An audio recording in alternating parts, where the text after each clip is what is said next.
I was kind of used to that. I was used to being the only woman in the room, and it didn't really bother me. I was just like, I'll just have to try harder and do better. I had a lot of guy friends. I think I kind of thrived in that atmosphere. This is where it all begins, so say goodbye to all your fears, all your doubts. This is where they die. This is where we come to win, we come to fly. This is where we make our dreams come to life.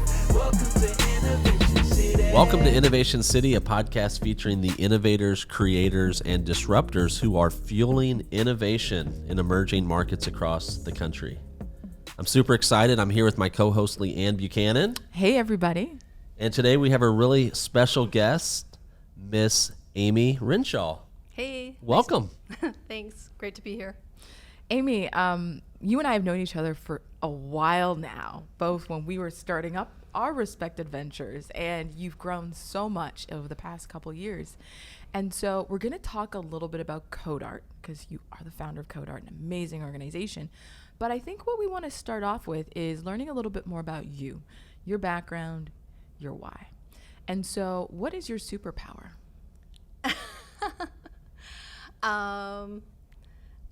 I guess problem solving, I'd say. I'm an engineer by background. I always like to solve problems. It actually, I think it's a superpower in my work, but maybe not in my marriage. Because during the pandemic, we've been walking together every day, and sometimes my husband just wants to vent, and then I try to solve all his problems. I can relate. There's actually an interesting book that I was just listening to called The Advice Trap, which I highly recommend, because it's like, us problem solvers, we want to give advice, and sometimes people don't want it. I want you to share with us a little bit more about what got you into the STEM space, because as we know, there is a woeful underrepresentation of women in STEM fields, and that's something that really fuels your passion. But like, what got you into STEM in terms of your background, and then why are you so excited about things like CodeArt? Yeah, I guess it goes back to my childhood. I grew up in a small Midwest town, and I was lucky to have a mom who was a math teacher.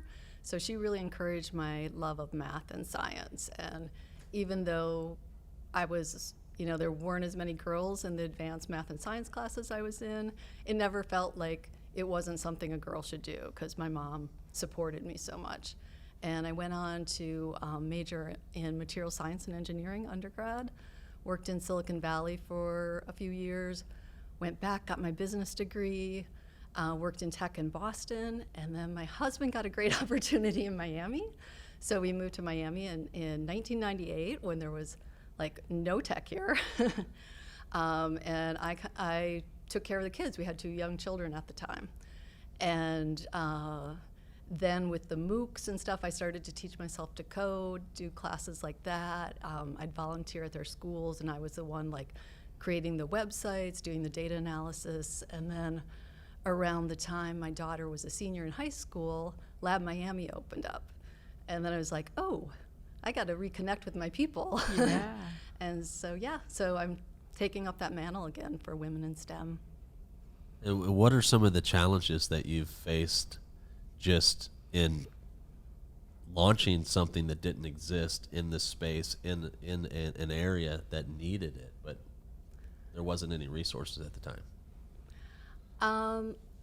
Well, my first idea failed. So my first idea was to do a moms who code, and that was trickier because, and especially like the people I was targeting. I thought women like me who'd been home with their kids would want to do something more outside the home, and coding would be perfect. But there wasn't that need with that group, but they really saw the need. They knew coding was important, and they saw the need for their daughters. So actually, I didn't get a lot of resistance. I think people recognized the need, and it took on a life of its own. We got this idea. I was actually volunteering as a coding instructor at iPrep Academy when I got the idea to do this like community-wide event where we're going to have this coding competition for girls, show girls how creative and fun coding can be, bring everyone together for a day-long event where they showcase their art that was all coded. We bring in inspirational speakers, And it was a big hit, and the parents were like, okay, what else? What's next? And it just went from there. That's awesome. So where do you, like, in a day or two or a weekend, like, where do you start to just, like, give that little taste of what coding can be? Like, what's that look like? Oh, okay. Well, the event is a good way. A lot of girls start there, going to the event, and they see the other projects that girls have coded. We have a series of 1-hour workshops. This year we went completely virtual with the event, which was amazing. So there were like 16 workshops that they could choose from. We have inspirational talks from women in tech, so that's a good taste. And then we have the weekly coding clubs after that. So if they like that, they get into that. And then in our coding clubs, we encourage them to enter our coding competitions, and and it just keeps growing. And then when they graduate from our coding clubs, we get them to come back and be the instructors in the coding clubs and keep them engaged that way. I want to go back for a moment because you talked to us a little bit about your background, majoring in material science, and talk to us about what it was like as a woman, both in school and then also outside of school in Silicon Valley, really having this great experience and background in an area that there's just not a lot of women represented. Yeah, I guess I was kind of used to that. I was used to being the only woman in the room, and it didn't really bother me. And I was just like, I'll just have to try harder and do better. And I had a lot of guy friends. I think I kind of thrived in that atmosphere, or at least I fooled myself into thinking that maybe. And it really wasn't until I saw, like 20 years later that was happening to my daughter when she was starting her career in computer science, that it actually had gotten worse. There were fewer women in the room. Mm-hmm. And that's what really kind of woke me up that this is an issue. Yeah. And so with Code Art, you are exclusive to girls. Why? We are and we aren't. But with the coding clubs, it matters. They can be silly. They can be more themselves in the clubs. In middle school, we primarily target middle school girls, and when the boys are there, they get more self-conscious. I remember early on in one of our coder clubs that was at iPrep Academy, we had a great guest speaker coming in from NSA that I really wanted to get, a good audience for, so we let the boys come.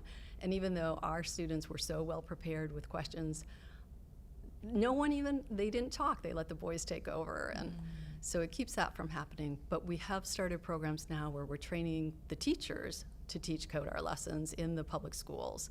And so we are having an impact with boys as well. And we're primarily teaching art teachers. So it makes me really happy, actually. I think we're reaching boys that wouldn't have considered coding as well. And with some of the work that you're doing to cultivate a, let's say, psychologically safe environment for the girls, what are some of the non-technical values that you want to expose them to? So they've got to learn the coding pieces, and that's cool. Maybe it's Ruby, Java, all those things. But what are the intangibles that you're also trying to expose them to and bring out in that experience? I think cooperation and working together. A lot of people have the stereotype that programmers are like these loners in the basement coding by themselves, but in reality, if you're a computer scientist, you're working on a team with other programmers. So in our clubs, we always have these end-of-the-year group projects, and they have to learn how to cooperate with each other, pick who does what, and it's actually this week we're having the presentations of those, and I'm always amazed at the problems they pick to solve and the cooperation and who's going to present what, and some really great skills to pitch. And we also have the pitch competition now that you were a judge in, so yeah. Tyler asked you about barriers and challenges, and I know you told us about the first idea, which morphed into this one, but where have you failed in your journey as an entrepreneur launching this? What are some real failures that you've had, and what did you learn from them? With Code Art? With Code Art or in general?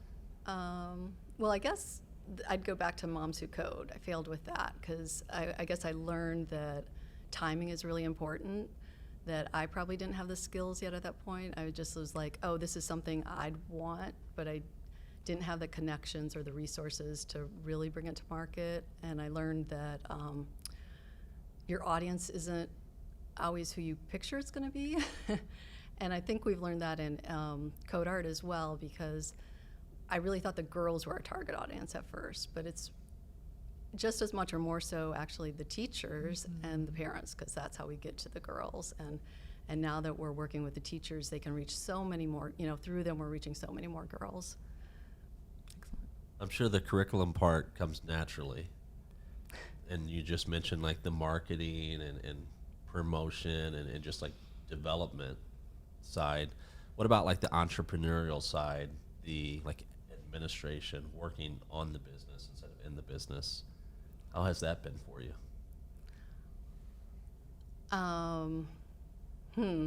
That's a tough question. So I guess when we were in the social entrepreneurship boot camp together, I remember Rebecca Fishman-Lipsey asking us, what's your style? What's your leadership style?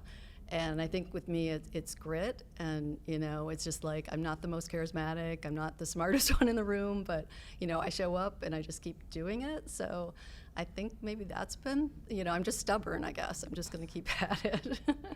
I'm always intrigued by, like with coding, that it's becoming more accepted that you don't necessarily need a degree to be a coder.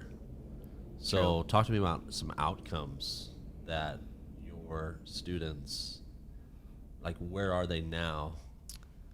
And have they taken coding, as has it become part of their lives? Right. So we're just a little over 5 years old, and we focus on middle schoolers. But we're just at the point, I guess, our first students that we reached are graduating from computer science, and most have gone the more traditional route. I haven't kept in touch with any, not in our surveys that they've done the boot camp route instead, but we definitely expose them to that option. But yeah, it's the majority, and it hasn't been that many yet, but are all doing something in STEM. It's been amazing. Cool. And a lot have come back to teach for us. How do you want Miami and the world to be different because code art exists? Well, I think this is such an amazing moment right now with the whole Miami tech movement taking off. And it feels like it's going to stay this time. But how we're going to sustain that, we need to have tech talent to sustain that. And there's two ways to do that. We can import that talent, and that's just going to increase the divide between the haves and the haves not that we already have here in Miami. Or we can grow that talent locally. And that's where I see code art really having a big part to play. And I'm really excited about that.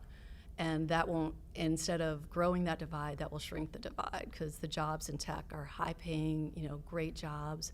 And also, since our focus is on girls, it's going to be a more gender diverse workforce. So it's a really exciting time for code art. One of the things I'm always curious to hear from people, particularly in the social entrepreneurship, social innovation space, is how are you thinking about sustainability?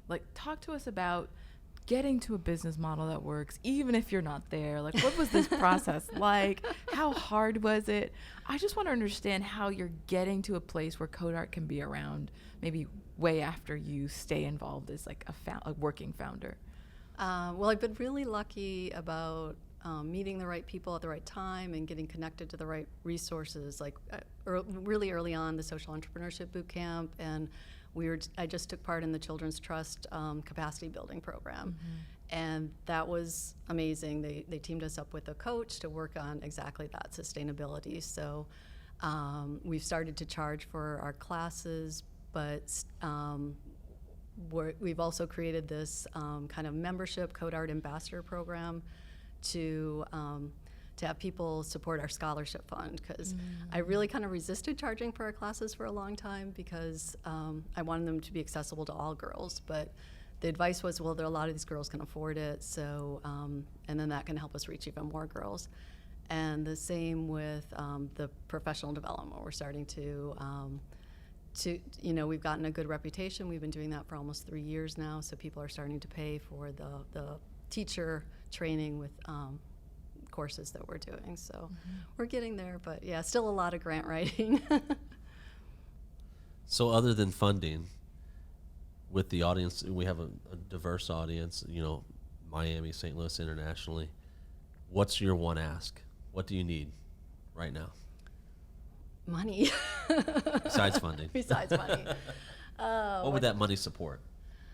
I want to have every student in South Florida get an introduction to coding that's creative and fun through art in elementary school. So that's what I want to fund. And then we'll go from there. But that's a good start. I love it. What are some of the challenges that the girls experience?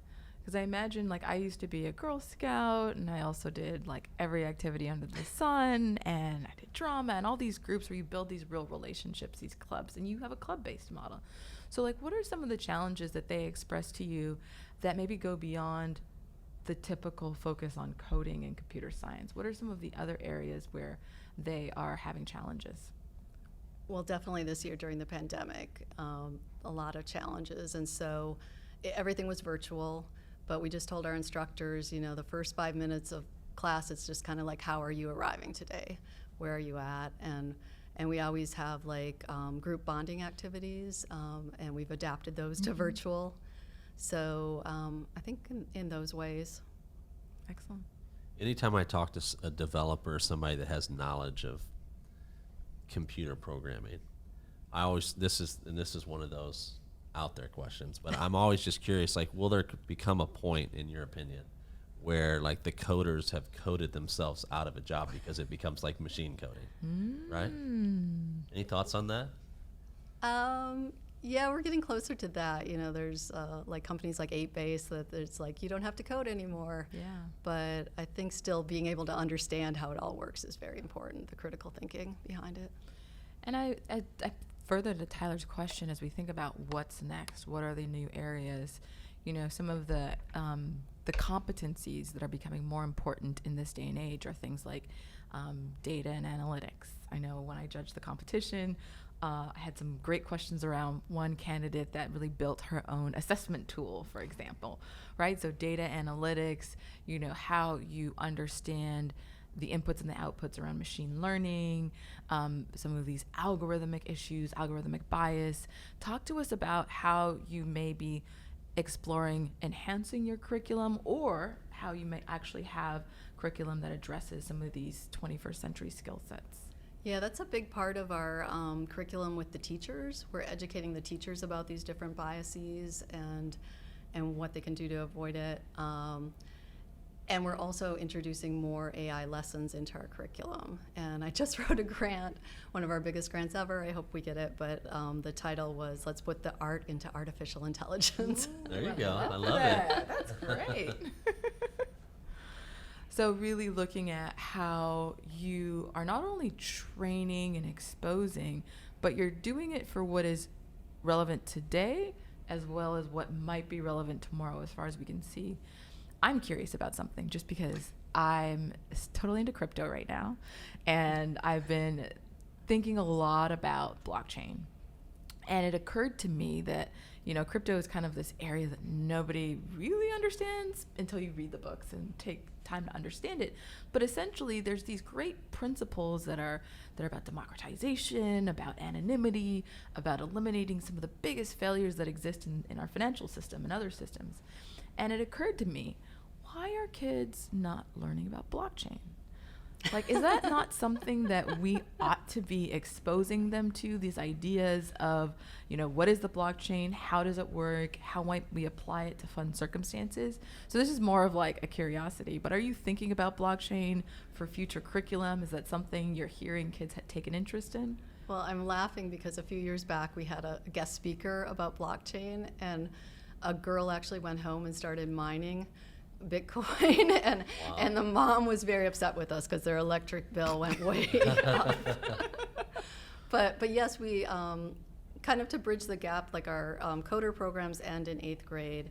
We've added this new program, Future Tech Lead Hers, and we have a lot of career talks. And we have someone from Onyx at JP Morgan tomorrow, actually, that she's very involved in that. And then we're also, our next art talk, we do these like art and tech talks, people at the intersection. And that's about like the NFTs, learning what that's all about and how that works. Yeah, so we are. Great. Well, it's that time. Oh, yeah. Time for the lightning round. All right, I'll go first. Where have you found peace?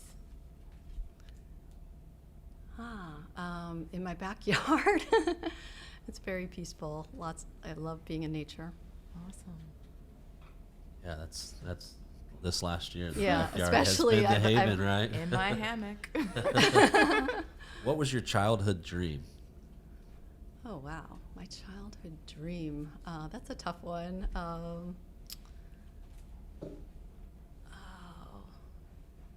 guess I've always been kind of a realist. I was thinking, I did gymnastics and dancing, but I knew that. I think, to go into STEM, to do a lot of what I've done. So I don't know. That's a terrible answer. Great. That's great. What makes you lose track of time? I think those moments of flow, I guess, like, I think, like, there have been points when we kind of had this aha moment when I first had the idea for code art, and then I just, like, spent hours just, like, picturing, where's this going to go for, like, the next 3 years. Yeah, and then especially, I think, later on when I had partners with me that could challenge me and just have that cooperative thing, like, this is the vision we're building together, and the day goes by. Awesome. What is something new you recently tried and loved?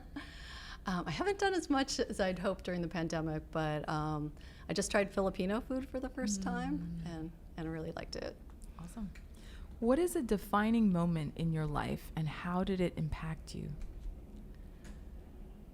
Okay, so this is going to be kind of a weird answer, because I think my defining moment was what I was getting at before. It was more something that happened to my daughter. But when I saw that she started to think, so my daughter studied computer science, and a freshman year she did awesome, got straight A's in honors computer science classes, lined up an amazing internship as a software engineer, after her freshman year, which is crazy. But then she started to say things as she was doing this internship, like, well, maybe it's not for me, maybe I should do something else. And the more I probed on why that was, it turned out it was like a representation thing. I realized how important that was for her, maybe more than it had been for me, that she was the only woman on the team, and there was no horror stories like you hear, none of these really like bros giving her a hard time. But it was just like she felt like she couldn't contribute. They weren't interested in, they were all interested in sports, or, didn't share common things, and she just looked around, no one's like her, so maybe this isn't the right field for her. And I was like, no way, I'm not going to let that happen to you. So I think it was kind of a blip in her trajectory. Like, she went on, she works for Google now, she's a software engineer, she's designing code for the Jamboard and Google Meet.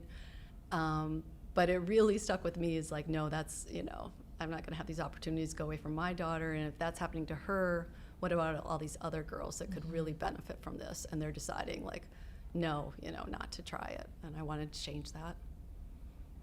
Well, this has been an amazing conversation. How can people connect with Code Art and connect with you and everything that you're doing? Great, yeah. So on social, they should follow us at codeart.org, and our website is code-art.com. You can go there to learn more about Code Art and to sign up for our programs. Awesome. Well, thank you so much, Amy. Thank you Appreciate so it. much. Been fun. Thank you. Thanks. It's been great. Thank you for listening to Innovation City. If you like this episode, you can find more episodes at innovationcity.co or anywhere where you watch or listen to podcasts. Please subscribe, rate, and review, and we'll see you next week.